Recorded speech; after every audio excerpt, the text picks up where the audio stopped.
the wild, you must always be prepared for the unexpected. A sudden storm, a dangerous animal, or a rockfall can change everything in an instant.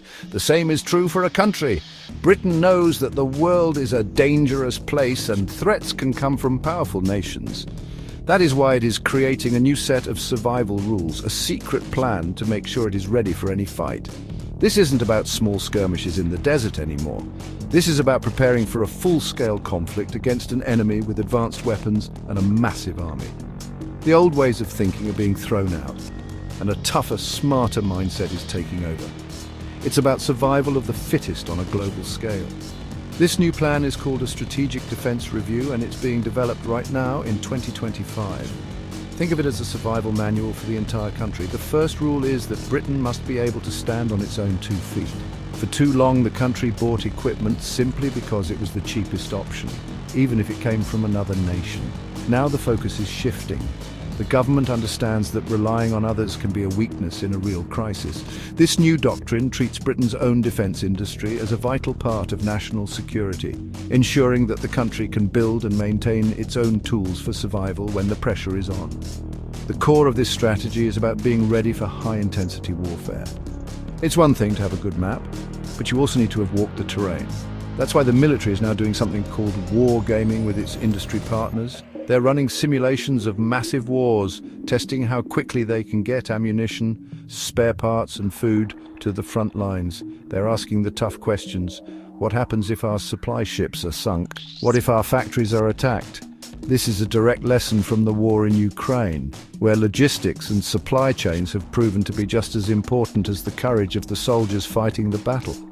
Ultimately, this new doctrine is a declaration of strength and independence. It acknowledges that Britain cannot be the best at everything, so it must choose its battles wisely. The plan prioritizes the most critical survival tools: the nuclear deterrent that keeps enemies at bay, the silent submarines that patrol the deep, advanced cyber capabilities to fight in the digital world, and powerful weapons that can strike from a distance.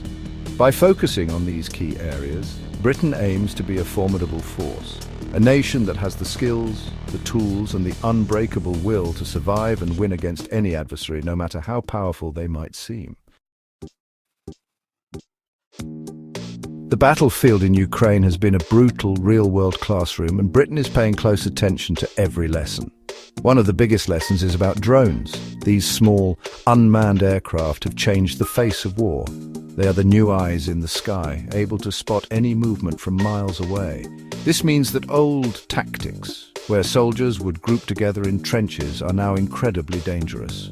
The modern battlefield is transparent. There is almost nowhere to hide. Britain's army is now relearning the lost arts of survival camouflage to blend in with the environment, concealment to hide from electronic eyes, and deception to trick the enemy about where you are and what you are doing. This new reality challenges some of the British Army's most cherished traditions. For years, soldiers trained for counterinsurgency wars, where the main goal was to win the hearts and minds of the local population. A key part of this was the golden hour, the ability to fly a helicopter into a danger zone to rescue a wounded soldier and get them to a hospital within 60 minutes. But against a powerful enemy with sophisticated anti-aircraft missiles, a slow-moving helicopter is an easy target. Commanders are now facing the harsh truth that such rescue missions might be impossible in a future war, forcing a complete rethink of battlefield medicine and casualty care. The British Army's main plan for fighting a major land war is called the Land Operating Concept. It is a detailed guide that focuses on using technology and information to gain an advantage. The idea is to be smarter and faster than the enemy, using networks and sensors to see the battlefield more clearly and strike more precisely. However, there is a big debate inside the military about whether this plan is bold enough.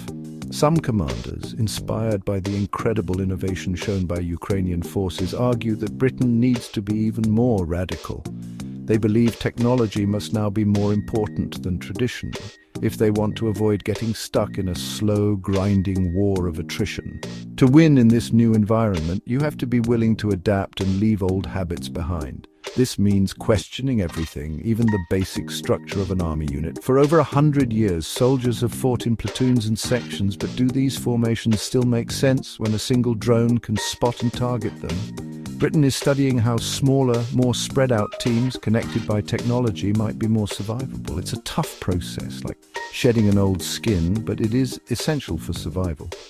The goal is to build an army that is agile, unpredictable, and deadly in the face of 21st century threats. In a survival situation, the tools you make yourself are often the ones you trust the most. Britain is applying this exact principle to its military. The new plan is to build a sovereign shield, which means making sure the most important weapons and technologies are made right here in the UK. This is a big change. For a long time, it was all about buying the cheapest equipment, no matter where it came from. But the government now sees that this can be a critical weakness. If you buy a missile from another country, that country can tell you when and how you can use it. By building its own, Britain keeps control of its destiny. This approach is called strategic partnering. The government is working closely with key British companies like BAE Systems, which builds ships and jets, and Rolls-Royce, which makes powerful engines. The goal is to create a reliable pipeline for essential gear, just like the one that successfully supplies the Storm Shadow missile. This missile, which has been very effective in Ukraine, is a perfect example of what Britain wants to achieve. It was designed and built in the UK so the country can produce more and upgrade them without asking for anyone else's permission. This gives Britain freedom and power on the world stage. Several massive projects are at the heart of this Made in Britain strategy. One of the biggest is the AUKUS submarine program, a partnership with Australia and the United States to build a new generation of nuclear-powered submarines. These will be some of the most advanced underwater vehicles ever created, able to patrol silently for months. Then there is the Global Combat Air Program, a project with Italy and Japan to design a futuristic fighter jet that will use artificial intelligence and advanced sensors. These projects are not just about building weapons, they are about keeping Britain at the cutting edge of technology for decades to come. Of course, Britain is also strengthening its army on the ground. A key part of this is a new partnership with Germany to get the RCH-155 artillery system. This is a powerful, long-range cannon mounted on an armoured vehicle, able to shoot and move quickly to avoid being targeted. It gives the army a much-needed boost in firepower. Alongside the nation's two huge aircraft carriers and the protected nuclear forces, these programs form the backbone of Britain's defence.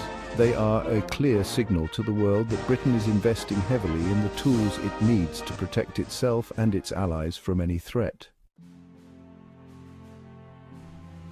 Every expedition faces its own set of challenges, and Britain's mission to rebuild its military strength is no different. The biggest obstacle is money.